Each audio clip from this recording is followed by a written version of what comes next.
Section 5, Ownership and Homecoming. Chapter 15, Shut the Lions' Mouths. My God hath sent his angel and hath shut the lions' mouths. Daniel 6:22. God's promise of "I will give the city" continued to compel Mike. Even though we had been fortunate in getting a new 10-year lease signed with the county commissioners, Mike was always looking to the Lord for a purchase. He believed that the promise meant that we would own King's Garden instead of just leasing it. He had no idea how God would work this all out, but he had faith that the purchase would someday be complete. After the second lease was signed, the Anti-Tuberculosis League brought suit again to us, contending that the property was not being used for tuberculosis purposes. They were completely within their rights, for the deed stipulated that the property had to be used for tuberculosis purposes, and if no longer needed for that purpose, then the property should be sold. These proceeds would be used to combat tuberculosis. This might sound strange, but we welcomed the lawsuit because we felt that through this means God would help us to buy the place. They lost the lawsuit, but the judge ruled that the Anti-Tuberculosis League did have a revisionary interest. Mike went to the officers of this organization and told them we would like to buy this interest from them. Then, when the property was put up for public bid, if we were successful bidders, the title would be clear. They told Mike that by selling their interest to us, they could not guarantee we would be the successful bidder. He answered that we believed God was going to perform a miracle and allow us to be the successful bidder. He told them we were willing to buy their interest with no promises from them. The price agreed upon between them was $37,500, a value of approximately $384,000 today. Since we did not have this money, Mike gave them $5,000 with the promise that the balance would be paid within a year. Then he went back to the county commissioners and told him what he had done. They thought he was very foolish to do such a thing when he had no assurance that we would be able to purchase King's Garden. The full amount to the Anti-Tuberculosis League would have to be paid even if we were not the successful bidders. In November 1957, a special meeting was called. It was composed of the county commissioners, the board of managers of Furland, the city officials, the anti-tuberculosis officers, and King's Garden. When they were all assembled, the chairman of the commissioners said, "Mike, this is your meeting." Mike immediately replied, "No, this is not my meeting. This is the Lord's meeting, and I would ask permission to open the meeting with prayer." He did not wait for permission, but immediately bowed his head and began to pray for God's blessing and asked him to take charge of the meeting. Mike told me later he could feel that the Lord's presence was there, and the whole situation was discussed amicably. Finally, a motion was made to the effect that the old Furland property would be put up for a public auction on April 14th, and that the starting bid should be in excess of $100,000. For the property to be sold at public auction, it would be necessary for us to be willing to have the new lease canceled. It took much faith to step out on the promise and willingly have the lease canceled. After this was done, the auction was advertised for a period of time, given the date as April 14th, 1958. On March 10th, a public hearing was held in the county city building. This meeting was to give people an opportunity to protest the sale of King's Garden. Even though the court had ordered the sites to be sold, some were desirous of hindering the sale.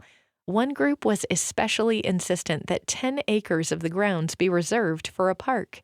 On March 20th, King's Garden had a temporary restraining order served on it in an attempt to stop the sale. We had a special time of prayer asking the Lord to lift this restraining order. This prayer was wonderfully answered. During this time, several people contacted us and said they were planning to bid for the property.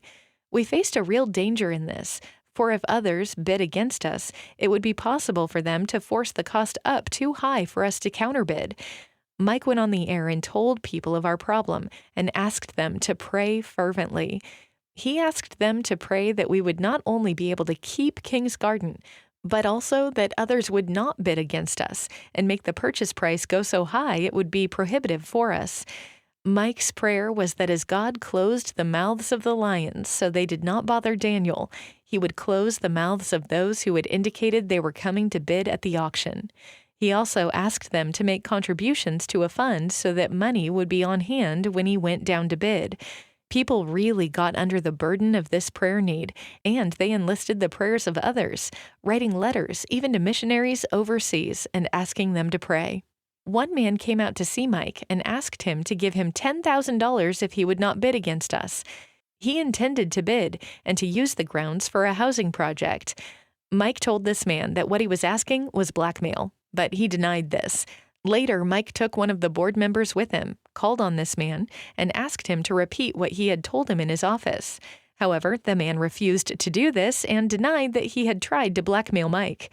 Time proved that he did not bid against us, and Mike sent him an invitation to attend our victory dinner after the auction. In addition to this man, many other people came out to check out the King's Garden to ascertain how much they should bid for the place.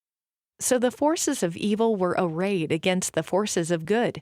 Some people were for King's Garden being able to purchase the property, and others were fighting to take it away from us. Before the date of the auction, there was $50,000 in the purchase fund. 3 days before King's Garden was to be put up for auction, our lawyer decided to read the notice of auction once more. To his amazement, he discovered that the written notice stated the terms of the transaction had to be in cash, not in overtime payments as we had expected. Actually, a typist had made an error, yet the notice read, "Terms, cash." And that was the way it remained. Our lawyer phoned Mike to ask him what would be best to do. Mike told him not to reveal this information to anyone.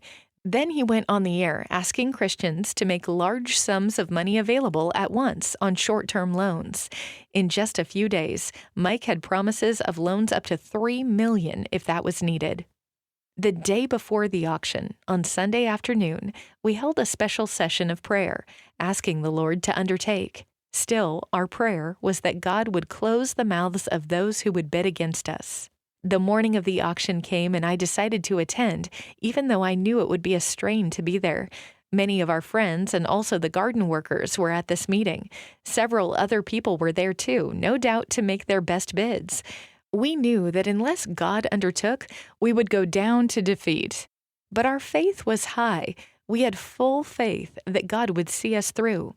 It was a dramatic moment when the auctioneer read the terms of the sale. It will be cash, and the minimum bid must be in excess of $100,000. This was a blow to the people who intended to bid and who did not have enough money to pay cash in the full amount. One woman sitting next to me stiffened and muttered an unkind remark. I could tell she had intended to make a bid, but now could not do so. How wonderfully God answered prayer and closed the mouths of those who would bid against us. He did this by having a typist make a clerical error. The bidding must be in excess of $100,000, the auctioneer announced. Who would like to make a bid? After a few moments, my husband shouted, $100,001. The auctioneer accepted this bid and searched the crowd for more. No one said a word. He tried to coax the bidders. A bid of $100,001 has been given. Going once. He waited to see if there would be more. Going twice. With all the people present, he found it hard to believe that no one was going to try and win the property. Is no one else going to bid? Thick suspense hung in the air as seconds felt like hours. It seemed impossible to breathe, as if even making that slight movement might somehow compel another person to yell out a bid. Finally, the auctioneer shouted, "Sold to the King's Garden for $100,001. Perhaps it would be interesting for you to read what the newspaper account had to say about this auction. In an auction sale climaxed by religious fervor, the old 42-acre Furland Sanatorium tract at Richmond Highlands was sold Monday to King's Garden for $100,001.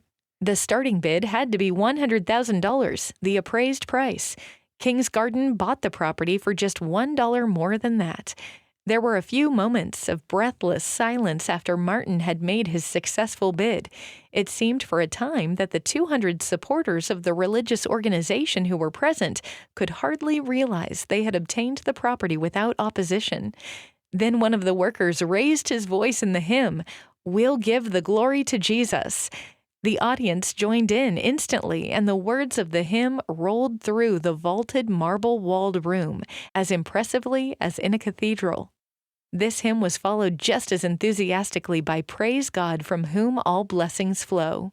Many of the people were singing with tears streaming down their cheeks. This was certainly the high point in Mike's life to see the culmination of years of effort. After the excitement had died down somewhat, Mike gave a check for $40,000 with the promise the rest would be forthcoming in 2 or 3 days. When they asked him where the rest of the $100,001 was coming from, Mike remarked, "The Lord will find it for us." The rest of the money was borrowed from those who had indicated earlier they were willing to loan money. Also, we owed $32,500 still on the money we had promised to pay the Anti-Tuberculosis League. However, when people heard that we had actually secured King's Garden by purchase, contributions began to come in for this purpose. On May 5th, a victory banquet was held at the Civic Auditorium celebrating the acquisition of King's Garden. We wanted to show our appreciation to all who had helped in various ways in securing this property. The theme of this banquet was "God has given the city." It was a wonderful time of rejoicing and thanksgiving to God for all He had done. It was not until May 23, 1959, a little more than a year from the auction, that all the money was complete for paying off these two indebtedness, for loans of $50,000 and the $32,500 which we still owed to the Anti-Tuberculosis League. Theirs was the last money which we owed, and the note was burned at that meeting on May 23rd, which happened to be Mike's birthday. He felt this was the nicest gift that he could have received.